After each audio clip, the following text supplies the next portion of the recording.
વડોદરા શહેરના દિવાળીપુરા નવીન કલેક્ટર કચેરી ખાતે સ્વયં સૈનિક દળ દ્વારા નીટની પરીક્ષામાં મહાગોટાળો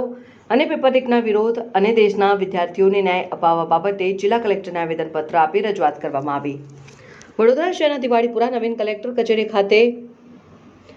સ્વયં સૈનિક દળ દ્વારા પેપર લીક મુદ્દાને લઈને કલેક્ટર કચેરી જિલ્લા કલેક્ટરને આવેદનપત્ર આપી રજૂઆત કરવામાં આવી,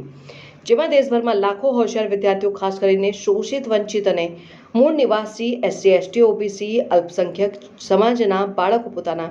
જીવન અને કિંમતી વર્ષો દિવસ રાત કઠિન મહેનત અને પોતાના માતા પિતાના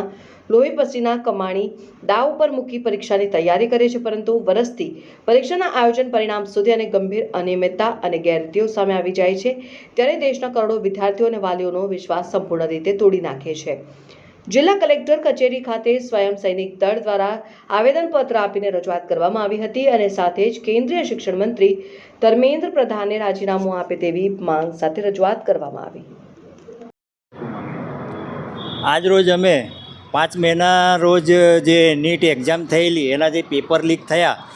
એમાં ઘણા જે વિદ્યાર્થીઓ હતા એમને વર્ષોની મહેનત કરી એમના માતા પિતાની જે કમાણી હતી એ દાવ પર લગાવી અને એમને પોતાની કઠોર મહેનત કરીને એક્ઝામ આપી। હવે એક્ઝામ આપ્યા પછી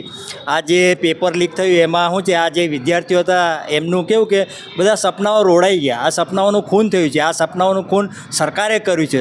સરકારના એવા સ્લોગન છે કે ભાઈ શિક્ષિત ભારત, વિકસિત ભારત, પડેગા ઇન્ડિયા તો બઢેગા ઇન્ડિયા। આ પેપર લીક થઈ જાય તો પછી કઈથી ભારત આગળ વધશે? તો આ અમારી સરકાર સાથે માગણી એવી છે ને એ માટે કલેક્ટરશ્રીને સ્વયં સૈનિક દળના માધ્યમથી આવેદન આપવા આવ્યા છે કે ભાઈ આ પેપર લીકની પ્રથાઓ જે છે તે બંધ થાય, ગરબર ગોટાળા છે તે બંધ થાય અને જે શિક્ષણ મંત્રી રહ્યા